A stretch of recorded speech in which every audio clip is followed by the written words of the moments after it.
Good day. Today is Wednesday, 10th September 2025. Over the course of the last 24 hours, there have been two instances of the violation of a sovereign nation's airspace. In the first incident, the Israeli authorities conducted an air and missile strike on a residential building in Qatar's capital, Doha, attempting to kill representatives of Hamas. Over the course of that attack, several people, some say 6, some say 7, were killed. The other incident appears to have involved the entry of inert decoy drones from Ukraine, Russian drones from Ukraine, into Polish airspace. It seems that all the drones were shot down. No one was killed, though there has been a small amount of damage to property.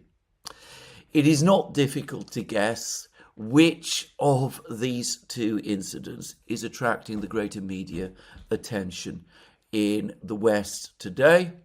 Obviously, it is the second. I am going to turn to the first because, as far as I can see, it is the far more serious and ominous one, though I will touch on the second later.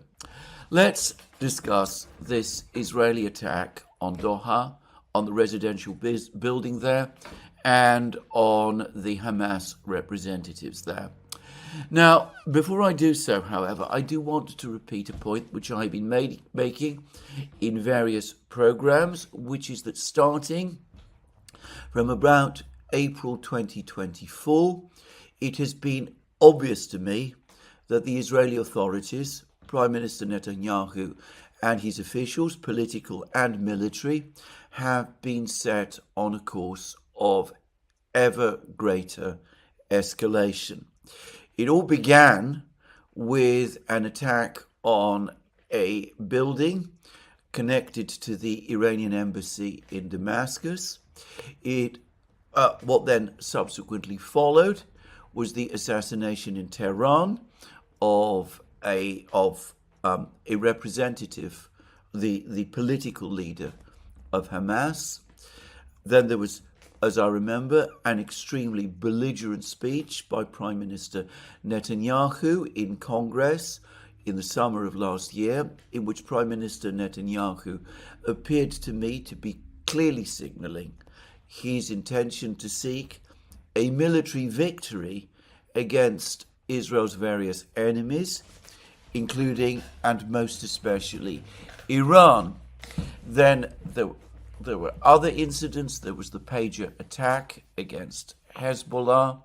There was exchanges of missiles between Israel and Iran over the course of 2024. 2 of those incidents all in total. Then there was the assassination of the long-standing leader of Hezbollah, Hassan Nasrallah, and some of his key officials. And then, of course, subsequent to that, we had further attacks on positions, Hezbollah positions in Lebanon, a ground operation in Lebanon by the Israeli army. And of course, soon after, we saw the overthrow in Syria of President Bashar al-Assad's government, following which Israel has occupied significant areas of Israeli territory. Just briefly, and interrupting this narrative at this point, there's a widespread view on the part of many people, including, if I may say so, in the alternative media space, that the Russians suffered some major geopolitical defeat in Syria.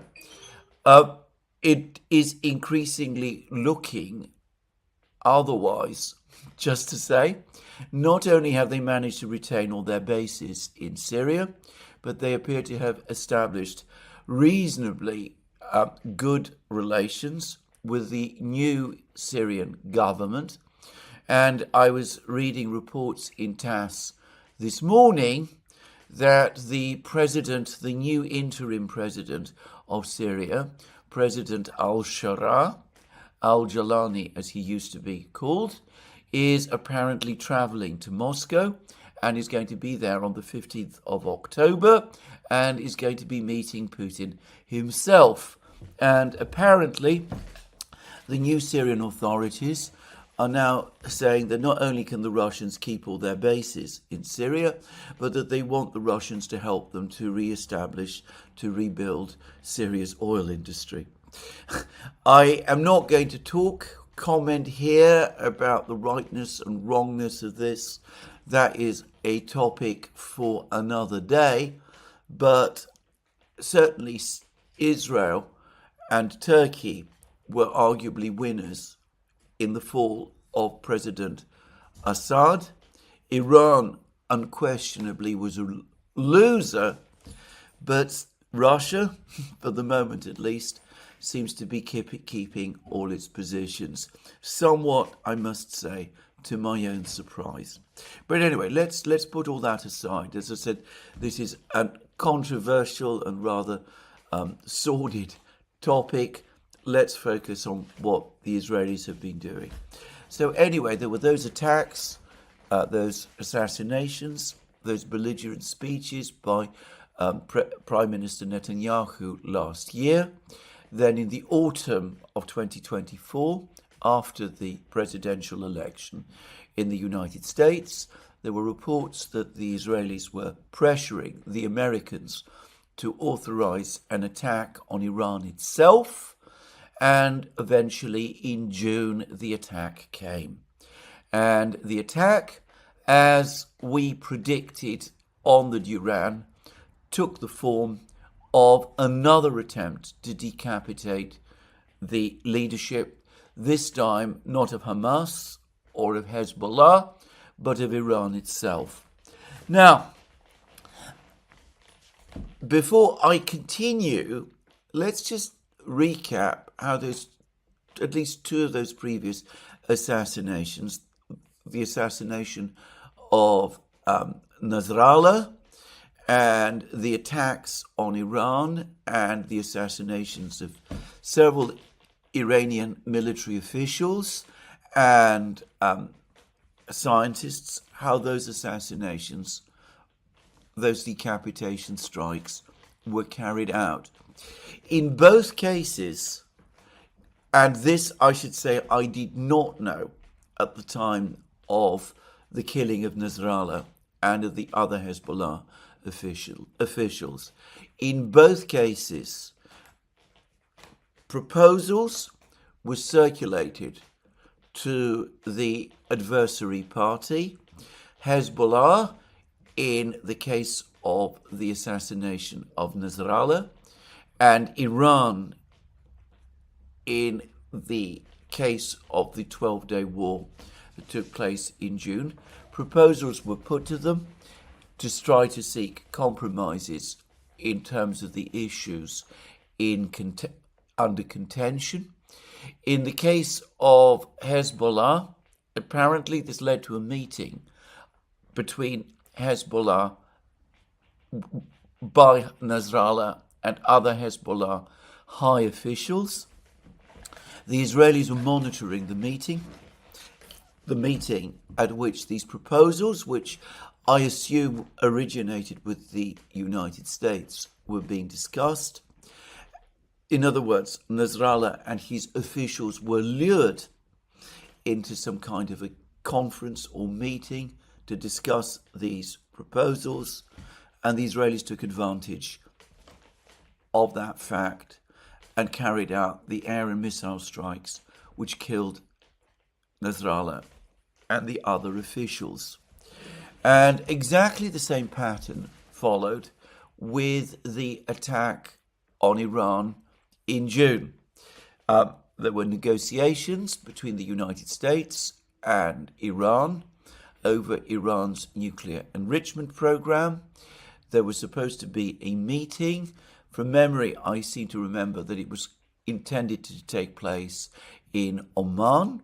there was supposed to be a meeting between the Americans and the Iranians, between Witkoff and Arakchi, to discuss these proposals. The Iranians let themselves be lulled into a false sense of security because of the prospect of this meeting in Oman. I remain baffled by that, given that there were so many articles appearing in the American media basically saying that the Israelis had resolved already to launch their attack on Iran, but it does appear that the Iranians disregarded those articles and did let themselves be lulled. And, well, as we know, the Israelis launched their decapitation strikes. A large number of senior Iranian military officials were killed. An even larger number of Iranian scientists were killed. And though the decapitation strike in the end was unsuccessful, in that the political leadership of Iran survived, and enough of the military leadership also survived to be able to pick themselves together and to return to the conflict. Nonetheless, very significant damage was done.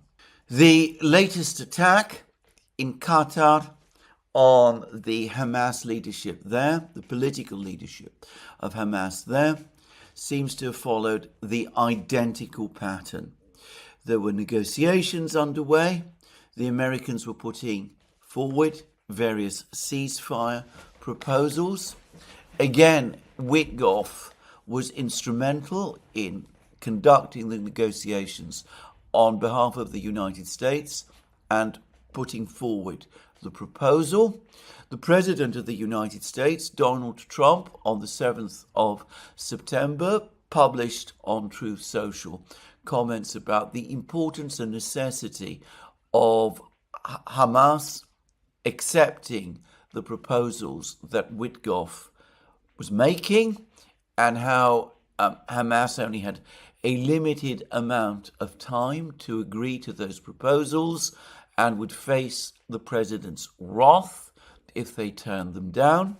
The Hamas officials then apparently gathered to discuss these proposals in the building that was attacked in Doha, in Qatar. The Israelis, who obviously knew a great deal about this meeting, seized the opportunity to conduct the attack in order to assassinate the Hamas leadership. In other words, now, on 3 occasions, the same modus operandi has been used, luring or lulling the adversary either into meetings or into a false sense of security by floating the possibility of negotiations, of agreements, of ceasefires, of such things, and then taking advantage of that fact in order to assassinate their senior leadership, and, by the way, in the case of Hamas, their chief negotiators. Now, the first thing to say about this is that this violates a historic taboo. It is universally the case, for as long as I can remember, in terms of modern history, ancient history, the diplomats, the officials who conduct diplomacy, political leaders when they're in the middle of conducting diplomacy with the other side, are left alone. This has been accepted by the ancient Greeks, by the Romans, in every kind of civilization that I can think of. Luring negotiators or leaders into negotiations in order to kill them is something which throughout history has been considered shocking and appalling And, well, I could use much, much stronger words. And, of course, there is something else here, because, of course, this attack took place in Doha. Doha is the capital of Qatar. Qatar is a friend and ally of the United States. It houses a huge American base, the Al Ubaid air base. I believe that it is by some distance the biggest American military base in the Arab world. The Emir of Qatar is apparently, or at least he believes himself to be, or has believed himself to be, a personal friend of the President of the United States, Donald Trump, and he has facilitated, Qatar has facilitated many actions that the United States has taken in the Middle East. The Qataris, for example, played a significant role in the conflicts in Libya in 2011 and in Syria, alongside the United States, to try to overthrow the governments there. And beyond that, Qatar, Doha, have regularly acted as mediators by explicit agreement with the United States and with the implicit consent of the Israelis in many of the various conflicts that have taken place in the Middle East in which the United States has been involved. So the US, for example, negotiated with the Taliban in Doha, where the Taliban, during the war in Afghanistan, maintained a representative office. Hamas relocated to Doha from Damascus, by the way.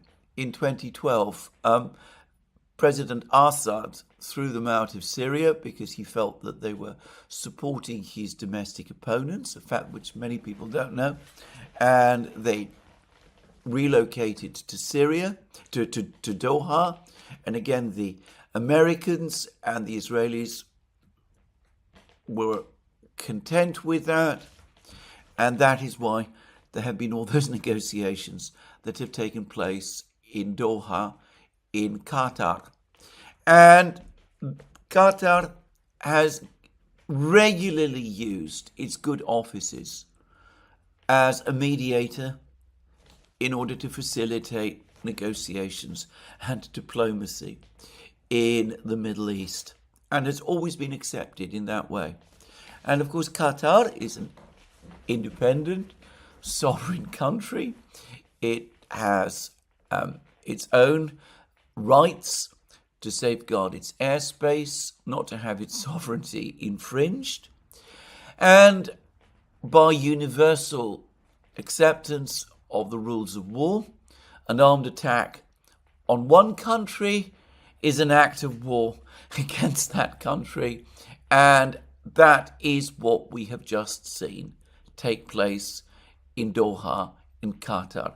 Israel attacked, infringed the airspace, the territorial integrity of Qatar, and sought to assassinate the political leadership of Hamas, who were there at the invitation of the Emir of Qatar, with the consent of the United States, and previously, to all appearances, of Israel as well.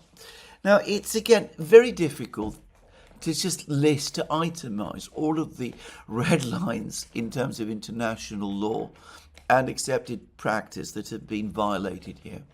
The Israelis say that this attack was a response to the murder of 6 Israelis in Jerusalem by Arab gunmen. That was, by the way, a horrible atrocity which should be condemned. If events in the Middle East, on the Palestinian territories, were different, no doubt people would be talking about it. The fact that they're not talking about it as much as they once would have done is a reflection of the incredible levels of violence that are taking place on the Palestinian territories and in the Middle East and ultimately in Israel itself.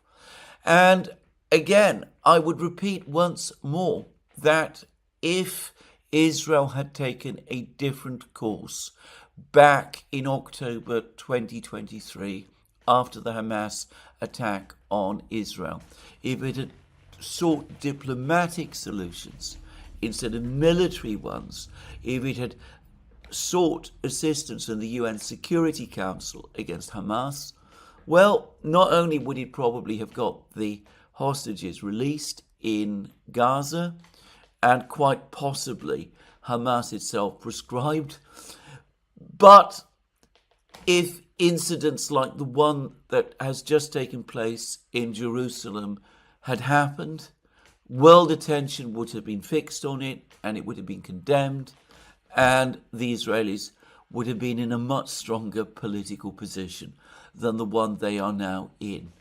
As it is, given the sequence of events, given the proposed talks, the ceasefire proposals that the Americans have made, the way the Hamas negotiators appear to have been lured to this meeting, given the obvious careful preparation that preceded this attack on these Hamas officials in Doha, I don't think anybody, or probably very, very few people, will accept the Israeli explanation that this was a retaliatory move against those murders in Jerusalem. And by the way, it would not justify doing what the Israelis have done, even if it did. Just say. But, all right, Israel's committed an act of war. It's committed acts of murder because several people have been killed. Apparently they were mostly bodyguards. Some of them were no doubt members of Hamas. One of them, however, was a Qatari citizen who was a member of the Qatari security forces. He was present at this meeting, and as a result, he was killed. That, straightforwardly, it seems to me, is an act of murder of an innocent man who was in no way connected to any of the current fighting or the various actions that have been taking place in the Middle East, on the Palestinian territories, in Israel, or previously in Jerusalem. So there is simply no justification for this, none in any way. I was reading an article in the Daily Telegraph which said that it was absolutely inevitable, that was the actual word the Daily Telegraph used, inevitable, that this strike on Hamas in this fashion would eventually take place in Qatar. It was suggested that it was completely unrealistic for the Qataris to think that they could accommodate people from Hamas and allow negotiations to take place there without this ultimately inviting some attack from somebody, presumably from the Israelis. Well, as those who are familiar with the history of the Second World War know, there were contacts between the Germans and the Allies in Switzerland during the Second World War. No one that I am aware of has ever suggested that that somehow justified attacks by either side on neutral Switzerland. Again, this is a tawdry excuse or argument to justify what has just been done. Just to say. And, well, you can, of course, choose not to negotiate with Hamas if that is what you consider to be the right thing. The stance of not negotiating with terrorists is one that many governments follow, and Israel, of course, does consider Hamas to be terrorists. But the Israelis have as it happens, already in effect negotiated with Hamas. They have been doing so through the good offices of the US government.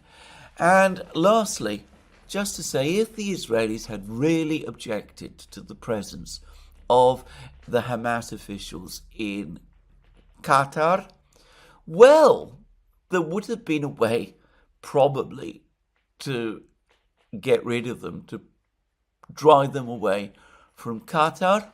If the Israelis had done that which we discussed and explained so often on the Duran, so that which I've just talked about, that which I discussed in many programs on this channel, if the Israelis had applied after the Hamas attack in October 2023 to the UN Security Council and asked for Hamas to be proscribed and its financial resources to be seized and to be declared a terrorist organization and sanctioned by the UN Security Council under Chapter 7, well, the Hamas office in Qatar would, in that case, have been closed and nobody would have been killed at all. As it is, we've seen an act of war committed. We've seen several people killed. I don't think murder is too strong a word. And we have had, well, an attack directly, another attack on diplomacy. And the Emir of Qatar, America's friend, has been humiliated and embarrassed in a way that violates many conceptions of honor, that we guest friendship, that I happen to know are taken extremely seriously in the Middle East, including by Arab rulers. Now, what is this all going to lead to? Well, the President of the United States has tried to distance himself from this affair by publishing an incredibly confused and mealy-mouthed and evasive and unconvincing post on his Truth Social account. Probably, I would like to believe that he was not involved in any way in this shabby event, though unfortunately I cannot say that I'm sure about that in any way at all. I can't help but think, for example, that if the attack had succeeded, and here perhaps it's worth saying that it actually failed, it seems that none of the Hamas officials who were targeted were actually killed. All of the people who were killed were either, as in the case of the Qatari citizen, innocent, or at least people of much lesser significance, in other words, namely bodyguards. Anyway, I can't help but think that if the attack had been successful, if the Hamas leadership had all been killed in this decapitation strike, as is his way, the President of the United States would have gloated about it and would have claimed credit for it and would have chalked it up as another great success. I might be completely wrong about that. I might be doing him an injustice, but I'm sorry to say that his previous actions, specifically during the 12-day war with Iran, suggest otherwise. Anyway, diplomacy has been attacked again. It's going to be much more difficult from this point onwards to agree to any kind of ceasefire or negotiation. In what circumstances now can Hamas officials trust in the United States, trust the word of the United States, accept proposals made to them by the United States, meet to discuss them and with each other? And besides, if this affair does nothing else, it demonstrates clearly, not just to Hamas, but to the entire Arab world, and indeed to the world beyond, that Israel is not interested in negotiations, that Prime Minister Netanyahu and his officials remain committed to that policy of unrelenting escalation that they have pursued single-mindedly since at least April of last year. Now, I have said in many, many programs that we are probably going to see storms break out in the Middle East this autumn, that the situation is deteriorating by the day. Some attempts to try to slow that process continue to be made. Very much to my surprise, Iran and the IAEA, the International Atomic Energy Agency, appear to have come to some kind of agreement with each other, the terms of which I do not know, which will allow the IAEA to return in some form to Iran, though I understand in a more restricted manner than was the case before the 12-day war. Clearly, the Iranians have received advice to do this from their friends. It's probably an attempt to stop the snapback sanctions that the British, the French, and the Germans have insisted on from being snapped back at the Security Council meeting in October. And I cannot help but think that it is also an attempt to slow the movement towards further war. I discussed in some programs recently information that I've received from what I consider to be an impeccable source, that there are Iranian technicians and operators and air defense operators training in Russia on how to use S-300 and S-400 air defense systems, that following the meetings between Larijani and the Iranian defense minister and Putin and Belarus in Moscow back in July, the Russians and the Iranians are working to try to rebuild Iran's air defense system. But I'm also told that this will take a very long time, that it will take at least 2 years before an air defense system has been developed to the level of proficiency where it might be construed as effective. So it looks to me as if some people are probably trying to buy time for Iran, and I'm guessing that this is what this meeting with the IAEA and this agreement with the IAEA was all about. But we see that on the other side, on the Israeli side, the drive to escalate continues and is implacable. Probably another factor that is spurring it on is that there is now increasing talk that at the next General Assembly session by the UN in, well, just days away now, there will be a major push by several of the powers to move forward with an actual uniting for peace resolution. And there's even talk that it might insist or propose sending some kind of peacekeeping force to Gaza or something like that. Anyway, the point is that the Israelis remain determined to seek military solutions. They have just signalled that they are going to do so, and they've done this in this extraordinary way. Now, here I have to say this: if you want evidence of who is destabilizing the situation in the Middle East, of who is responsible for the gathering crisis there, for who is choosing a route towards war, well, this attack on Doha, on this complex in Doha, this attack on the whole diplomatic process, I think shows and confirms it conclusively. Prime Minister Netanyahu and his officials And, well, as to the exact role of the United States, I suspect that there are many different people within the administration who have different views.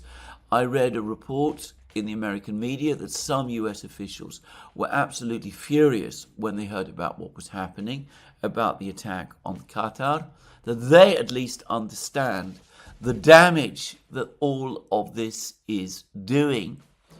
And, well, I remain firmly of the view that the crisis in the Middle East is going to get much, much worse over the next few months, and that we're likely to see another far more sustained, far more powerful attack on Iran before the end of the year.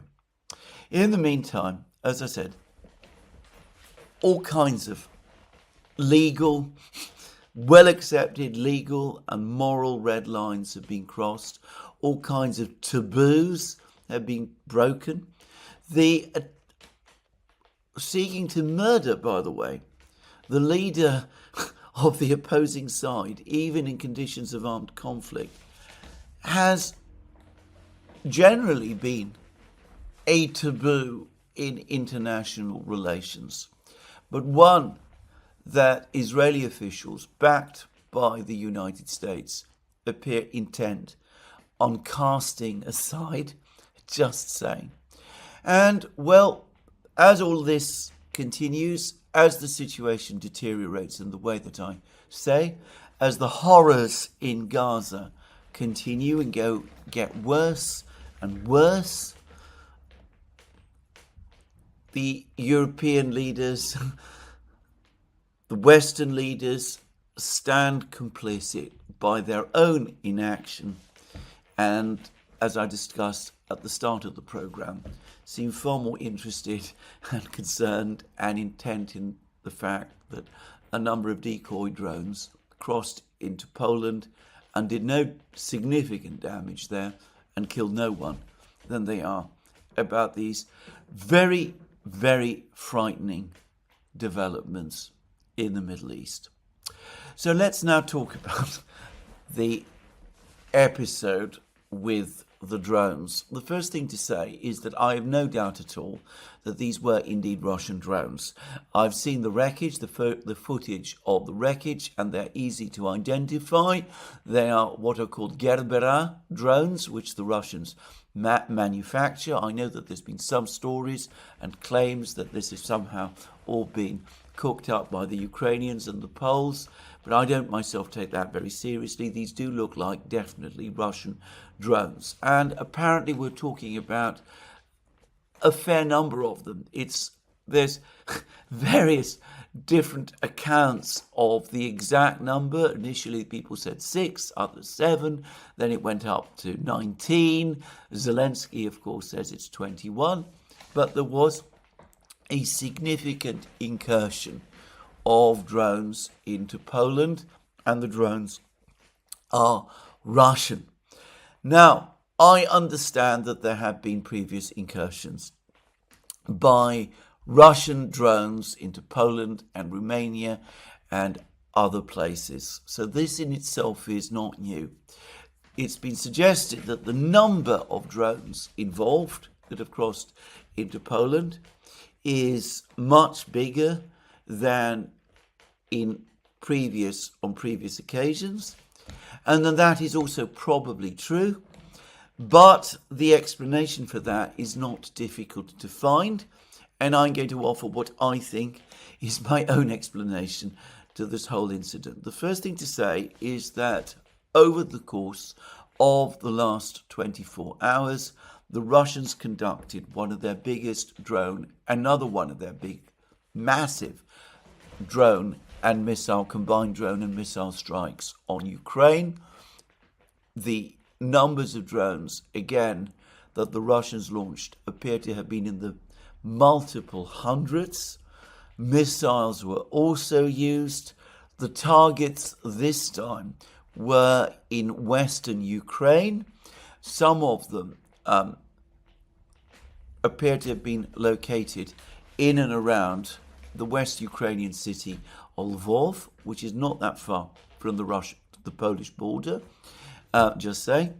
And, well, as I said, this was a massive attack of that kind, part of this pattern of attacks we have been seeing from the Russians over the last few months. Now, when the Russians launch these attacks, alongside the missiles, the Geran missile, the various missiles that we used, and in this case they appear to have been mostly subsonic Kh-101s launched from Russian strategic bombers.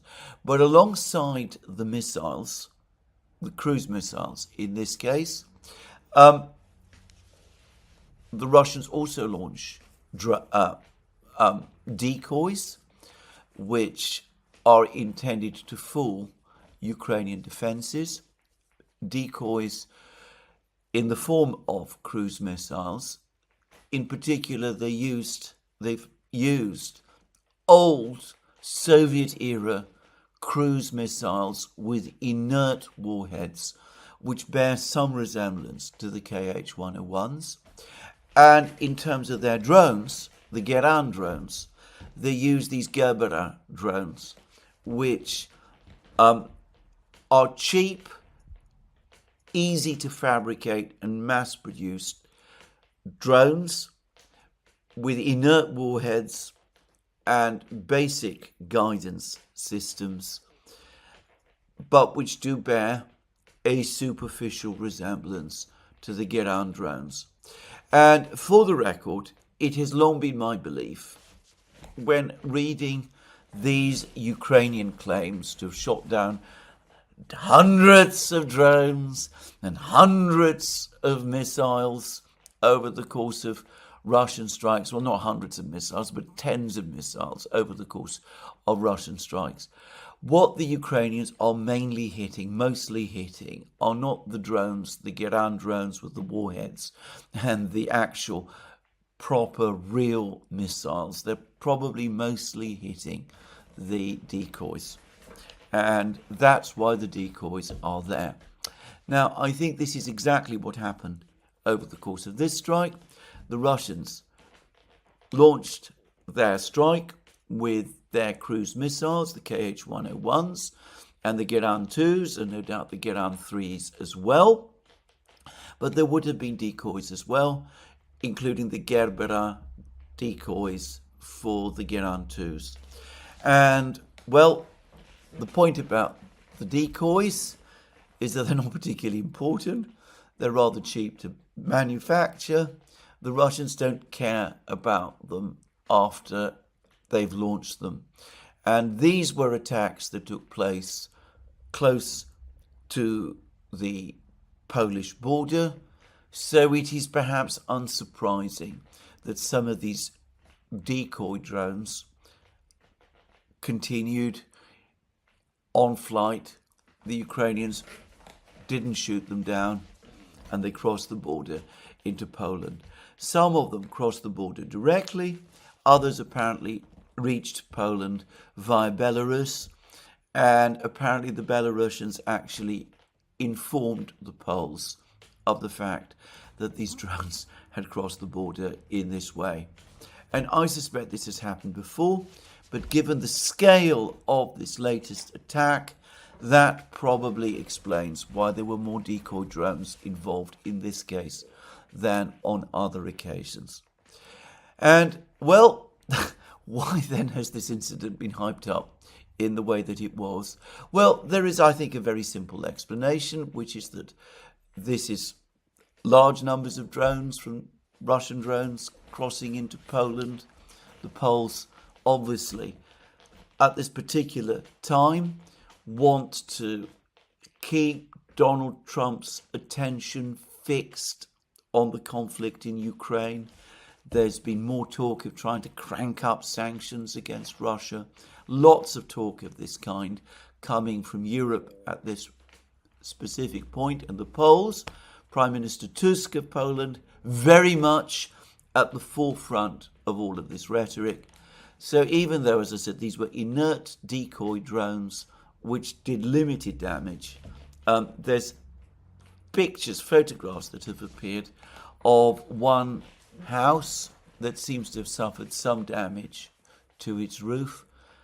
Well, there's all the talk about there was talk about invoking Article 5 of the Washington Treaty in the event NATO officials seem to have realised that this incident didn't justify that, so it was downgraded to discussions under Article 4, which basically amounts to nothing more than discussions.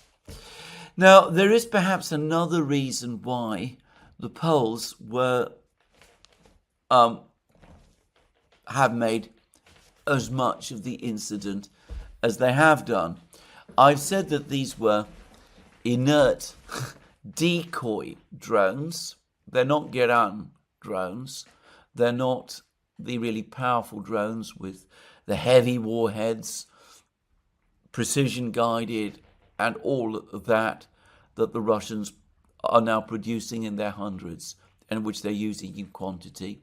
They are cheap, simple drones that superficially resemble the Geran, but are not at all as powerful and as advanced. But nonetheless, despite that fact, it does seem that initially, at least, the Poles were having some trouble shooting them down, because they not only crossed the border, but they crossed the border deep into Poland. The air defense systems in Poland seem to have been disorganized. The air defense missile systems were not activated to shoot down these drones. Fighter jets went into the sky to shoot them down. Apparently, they had some difficulty initially doing so. Incredibly, F-35 fighter jets apparently had to be sent into the sky to chase these things. Eventually, all of them were shot down. But I can't help but think that this was an embarrassing incident which highlighted again the incredible lack of air defences that now exists amongst NATO states in Europe. The transfer of air defence assets on a massive scale by Europe's NATO members to Ukraine over the 3.5 years of this war has left Europe's own air defence in a critical state, and we see that they're struggling even to shoot down simple Russian decoy drones, of which they'd already been given warning that they were flying into Poland by Belarus. So anyway, that's perhaps one other reason to dramatize and amplify this incident. It makes it look as if something really bad and dangerous happened, so as you don't have to explain why you failed to shoot down these things earlier on. Anyway, maybe I shouldn't minimize this incident too much. The fact that things like this happen close to a border zone is not a war zone, is perhaps unsurprising, but of course it can be dangerous. It's possible that one of these drones could have gone astray and done real damage and perhaps have killed someone. But contrary to what I'm reading in much of the media in the West today, I don't think this was an intentional attack. I don't think it was done by the Russians to send some kind of warning to NATO or anything of that kind. The Russians have given lots of warnings. If they wanted to give really strong warnings, they have ample means to do that. I can't imagine that they would do it by sending inert decoy drones into Poland in quite this way. Anyway, that's what I want to say about this particular incident. It's been given too much attention. One would like to think that the noise around it will now abate, But unfortunately, I don't think so. Anyway, in the meantime, diplomatic activity in the West remains intense, even as the Russians concentrate on winning the war. Now, I say diplomatic activity. There continues to be an enormous row about what to do about the frozen Russian assets in Europe. The Belgian government, following the cue of the German government, have now said that the assets, the Russian assets, especially the central bank assets held by Euroclear, cannot be confiscated, that doing so would violate international law. And this has come as a major disappointment to some people, and it's come as a major disappointment to Zelensky and to the Ukrainians, who have been agitating and campaigning and lobbying relentlessly for these assets to be confiscated by the Europeans for some time, so that the entirety of them can be transferred to Ukraine. Around $300 billion in total, held in various banks and countries, but probably the biggest amount, around $200 billion by some calculations, others put it higher, held in Euroclear. Now, I've been reading some really astonishing things said about this topic. I read, for example, a couple of days ago, an extraordinary article.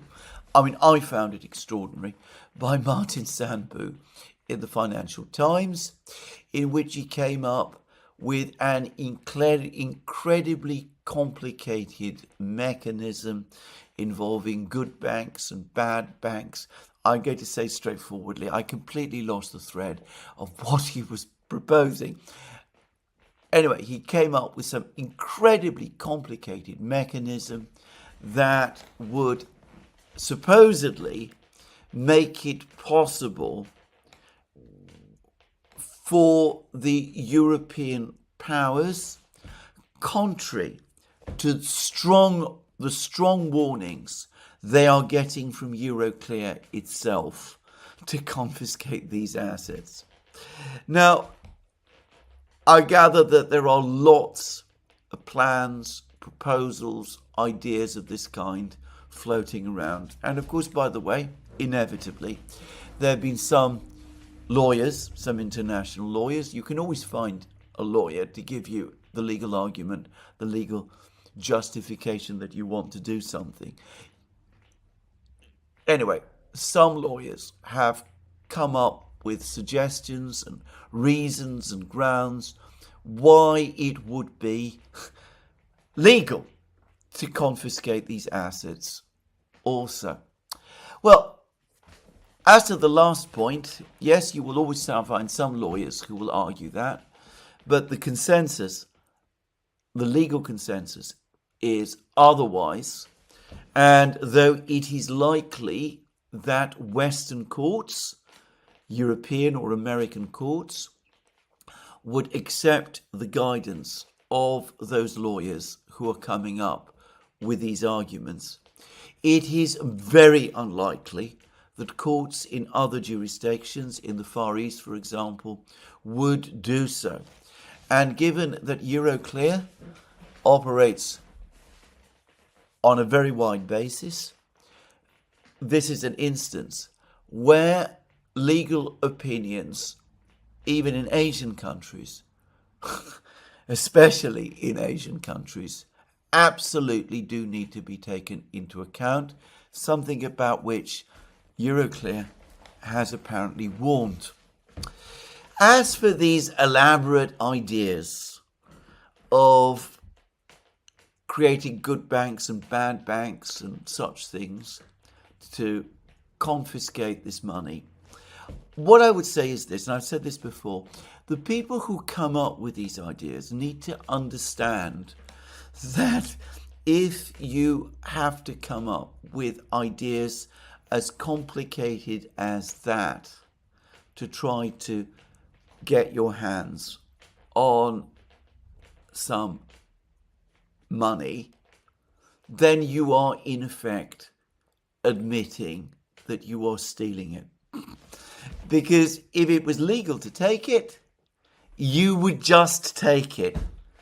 If you have to come up with some complicated operation to justify doing it, then you are ultimately admitting the illegality of the whole enterprise. You are making it even more obvious to a court, not only that you are doing something wrong, but that you understand and know the extent of your own wrongdoing. It's actually probably legally sounder to simply just go ahead, seize the money, claim that you're doing it in good faith, that you've obtained legal advice that entitles you to do it, and then go into court and brazen it out and stick to that position, than to come up with these elaborate ideas instead. It puzzles me that these clever people who come up with these plans don't seem to understand this. Anyway, for the moment, apparently this idea has been dropped. All of these various ideas have been dropped. Euroclear itself, which clearly sees this as an existential issue in terms of its own reputation and its very survival, seems adamantly opposed to all of the proposals that have been made. And there have been suggestions that one way round this would be to use money from the various financial instruments, the Russian financial instruments that Euroclear now controls, to use the money, the proceeds of these instruments when they mature, to invest them in more risky undertakings in order to generate more income to give to the Ukrainians. And again, Euroclear has made it absolutely clear that it considers that unlawful appropriation of these instruments. The Russians can do that. The Russians can take risks with their money, but others are not entitled to take risks with Russian money in that kind of way. That clearly is an unlawful appropriation of someone else's property, just to say. Anyway, in other words, a theft of it. Euroclear has also set its face against this. So there's been a lot of apparently discussion behind the scenes about this issue, and a lot of heart searching and a lot of anger. But it looks again as if, and the governments in Belgium and Germany and to some extent France appear to accept this, it appears that all of this has again come up against a brick wall. Like everything else, the idea of confiscating the Russian assets continues to be a bad idea that will never die. Those who want to do it, who yearn to do it, never seem to be willing to give up. They won't accept the legalities, and they absolutely refuse to take no for an answer. So that's been apparently behind the scenes over the last couple of weeks, another source of friction between the various European states and the Americans. The Americans apparently, including under the Trump administration, have been rather keen to move ahead with confiscation, as have the British. But within Europe, this has been a source of bitter argument and dissension behind the scenes, given that Euroclear's existence and Europe's status as a financial haven are in question. And as I said, this discussion, these arguments that have taken place behind the scenes and have apparently created quite a lot of acrimony, they have again hit a wall. Now, I'm going to just quickly add my own view here, which is a view that follows on points made by my colleague and friend Alex Christoforou that the Europeans have already used so much of what they claim to be the proceeds, the interest of these assets that they claim, and I don't pretend to understand the legalities of this either, they claim that even though they can't touch the principal, they can help themselves to the interest. Anyway, the amount of money they've spent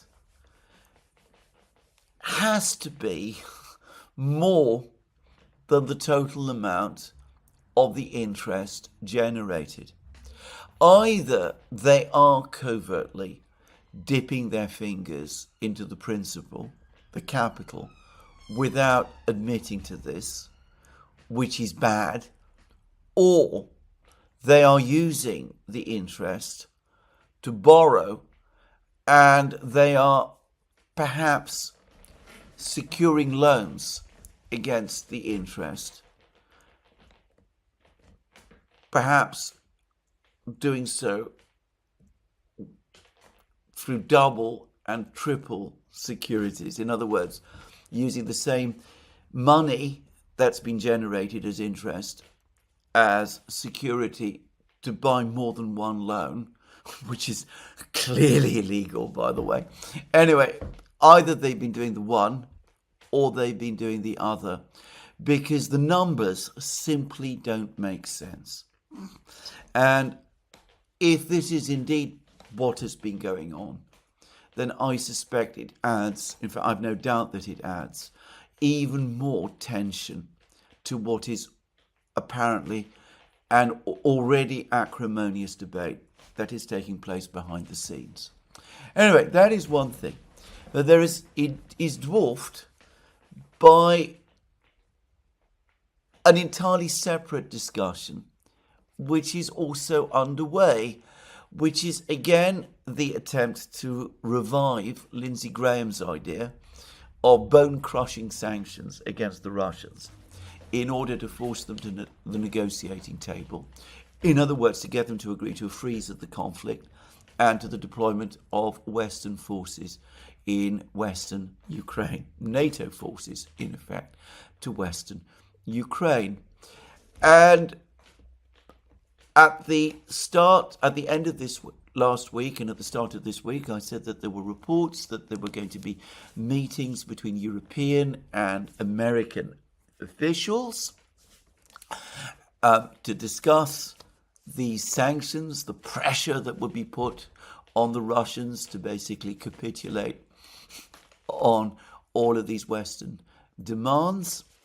And Western officials apparently flew to Washington, where they met American officials, including the US Treasury Secretary Scott Bessent, except that we've heard remarkably little about the outcome of these discussions, except that yesterday an article appeared in the Financial Times which originated with our old friends, the three anonymous officials. That already should ring an alarm bell, which said that over the course of the discussions, the Americans said to the Europeans, look, we're prepared to do all of the things that you want. We're prepared to impose the bone-crushing sanctions on not just the Russians, but on the Russians' trading partners, the Chinese and the Indians and all of the others, provided you do the same.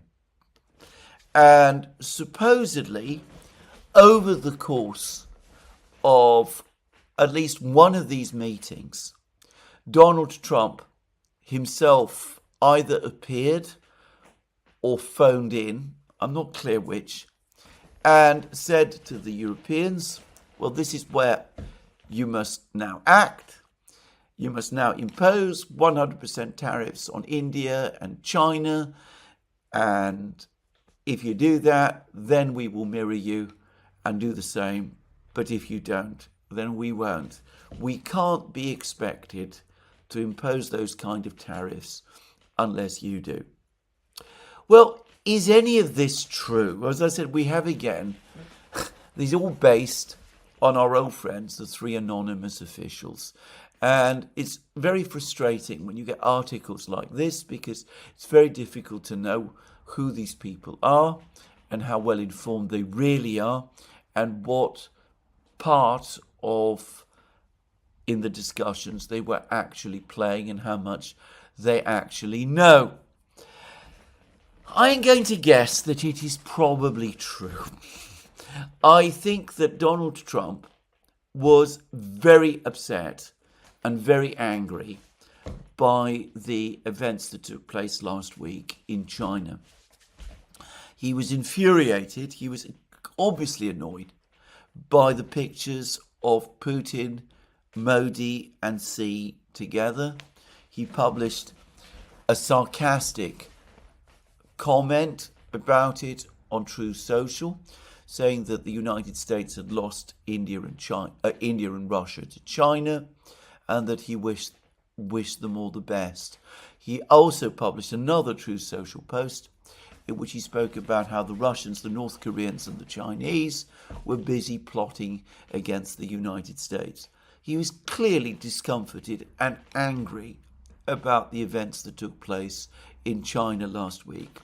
And if there's one thing that's become clear to me, and I think to everybody, certainly over the last year, but anybody who's followed Trump closely would know that there is a long history of this. Trump does get angry, and when he is angry, he can say and commit himself to all kinds of things. So I can imagine that a still angry Donald Trump, furious because Modi turned up in China and agreed to host Putin in December, and decided that India should continue to buy Russian oil, and in other words defied Trump and the United States. I can very well imagine that an angry Donald Trump came back and said, well, I'm going to get the Europeans to impose all of these tariffs, and that's what I want them to do. And as I said, that he was basically responding to these events emotionally. There are, however, two other possible explanations to this. One explanation is that Donald Trump means exactly what he says, that he is annoyed because Putin has not agreed to freeze the conflict, that he has not agreed to meet Zelensky, that the meeting in Anchorage has produced no results, and that he wants to increase the pressure on Putin and perhaps break the Russian economy, as Lindsey Graham confidently assures him the bone-crushing sanctions will do, and that this is why he wants to impose these bone-crushing sanctions, and he wants the Europeans to do the same. Now, that is possible. Trump is rarely consistent about things, as I've discussed in previous programs. One day he calls Putin crazy. The next day he applauds Putin as Putin comes to meet him along a red carpet that Trump's soldiers have laid out for Putin in Anchorage. So it is entirely possible that we're going through another period of Donald Trump being very angry with Vladimir Putin and deciding that sanctions are indeed the way forward, and trying to push the Europeans into helping the Americans impose them. But there is a third possibility, which is that Trump ultimately does not want to impose these sanctions. That what he is doing, in effect, and what the Americans are doing, is that they're calling the Europeans bluff. The Europeans have been demanding sanctions ever since Donald Trump was inaugurated. They've been giving implicit support to Lindsey Graham and Richard Blumenthal in their demands for bone-crushing sanctions.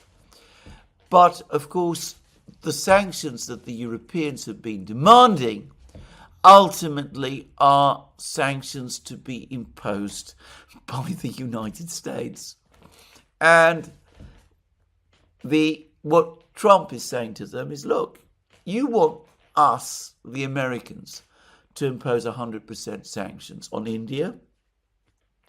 In other words, give up imports of Indian oil, which is ultimately, as everybody knows, Russian oil, and cut yourself off from access to India's enormous pharmaceutical industry, which keeps prices of pharmaceutical products in Europe, and by the way, the United States, well, lower than they would otherwise be. And you must also cut yourself off from Chinese rare earths and Chinese made goods, which are absolutely essential for your economy. And you must cut yourself off from the Chinese market, and you must completely cut yourself off from all Russian oil and gas, not in 2027, as you're now saying you will do, but now. In other words, stop buying liquefied natural gas from Russia, stop importing oil through Turk Stream, stop doing any of these things. Do that now, and then, but only then, will we impose matching tariffs on the Russians ourselves.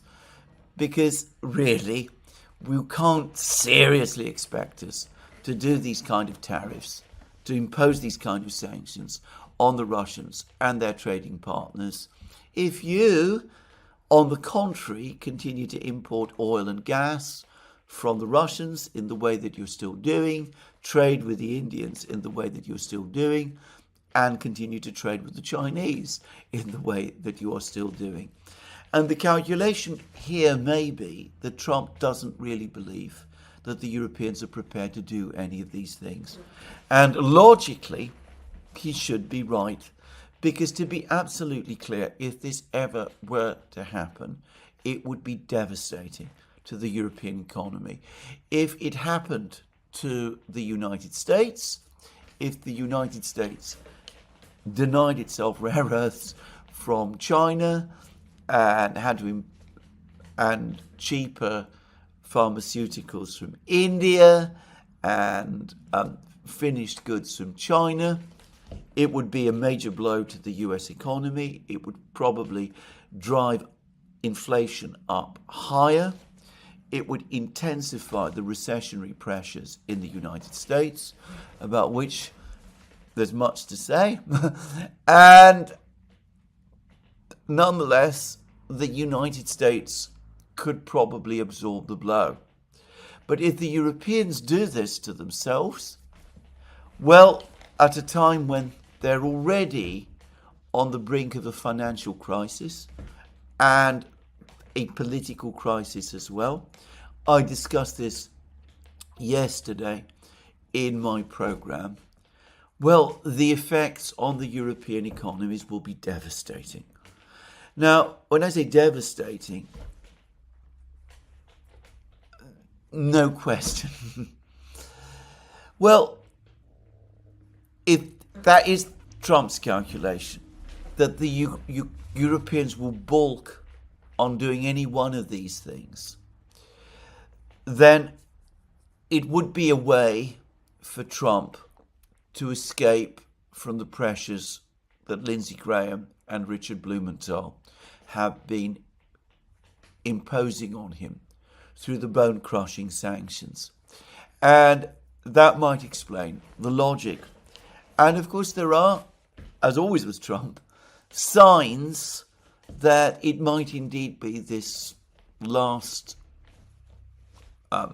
explanation, that this is all basically an attempt to call the Europeans bluff. There are signs that this might indeed be so coming from Trump. Firstly, he's now again saying that he wants to talk to Putin and that a telephone call between him and Putin is being arranged for the next couple of days. And when Trump does that, it's usually in order to avoid being pushed into taking the kind of draconian steps that the Europeans and the hardliners in Washington are insisting upon. But an even stronger sign might be that he has published a post on Truth Social in which he has claimed that negotiations on trade between the United States and India have resumed, and that he expects a good outcome, and over the course of which he again refers to Prime Minister Modi as his friend. Now, that post does not suggest to me any genuine expectation on Trump's part that he's going to impose massive sanctions or tariffs on India at any point in the next few weeks. Well, so we have all of this. Now let's continue and assume that it is the third possibility that, as I said, Trump is simply trying to call the Europeans bluff. That is what Trump is doing. What if instead of Trump calling the Europeans bluff, they call his? What if they say to Trump, all right, we've heard what you say. We hate the Russians. We want to overthrow Putin. We want Ukraine to win. We are prepared to pay any price to do that. We will do what you ask. We will impose these 100% tariffs on India and China and on all the other BRIC states as well. And of course, we look forward now to you doing the same. It would be a crazy thing for the Europeans to do, but after 3.5 years of this conflict, can anyone be sure that the Europeans would not do such a crazy thing? Certainly I am not.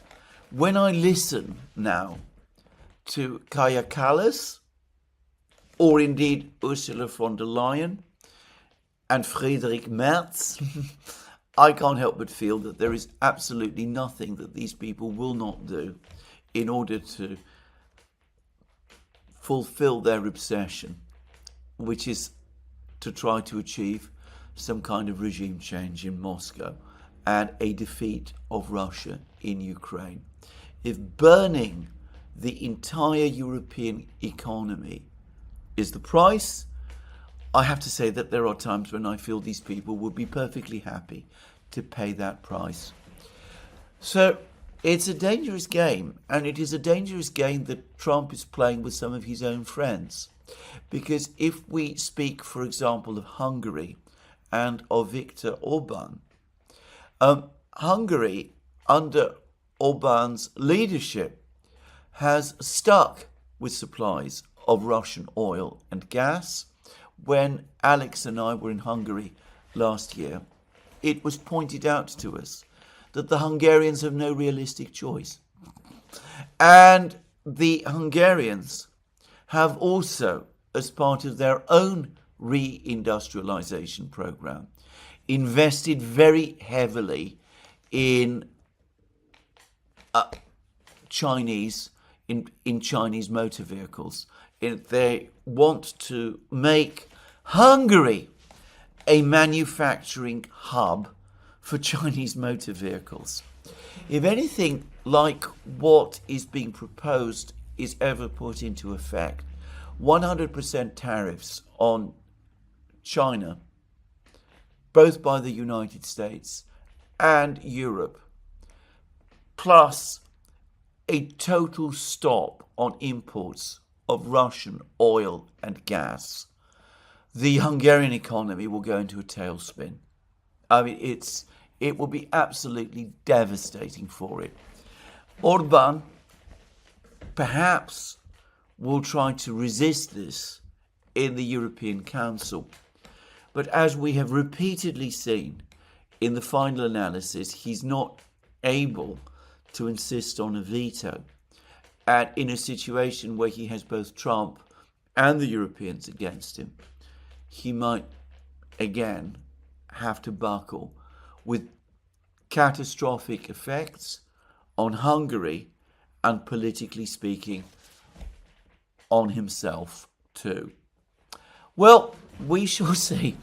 Given that Orban is arguably Trump's best friend and ally in Europe, it does perhaps serve as a warning that Trump is talking in this kind of way with the Europeans, whatever his motivations are. How likely he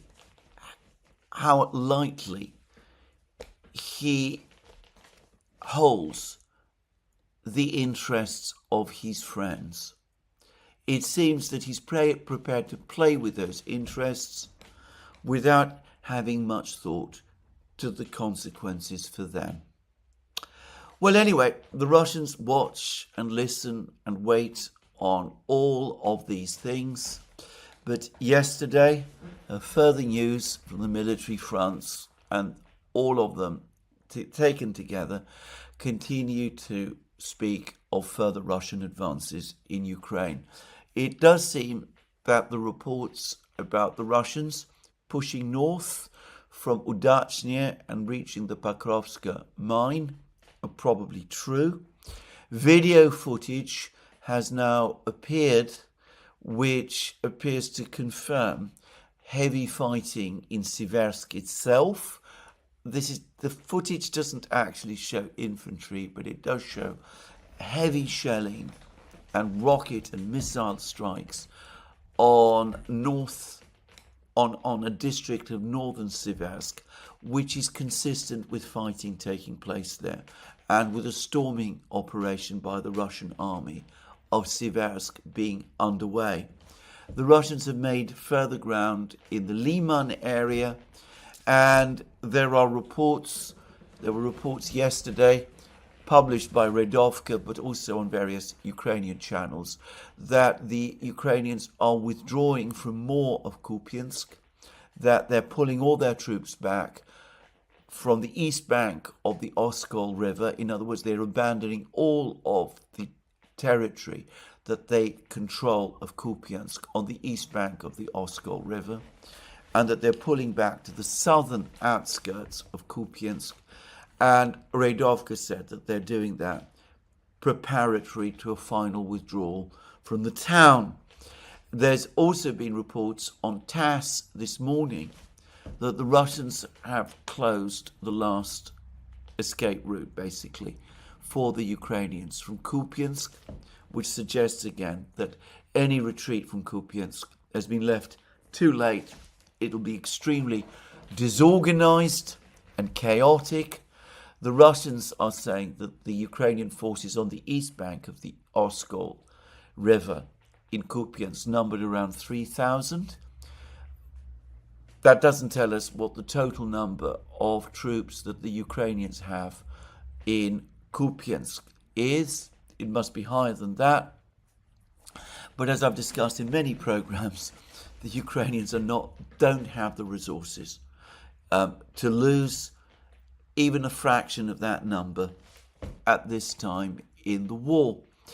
And in Pokrovsk and Konstantinovka, there's been more signs of more Russian operations around Konstantinovka. There's been less information about the situation in Pokrovsk today. I did see some reports which, as far as I could see, tended to bear out Redovska's claims that the Ukrainian attacks in the Russian breakthrough area in northeastern Pokrovsk have been unsuccessful. I will return to the topic of all of this in a future program, but this is where I end my program today.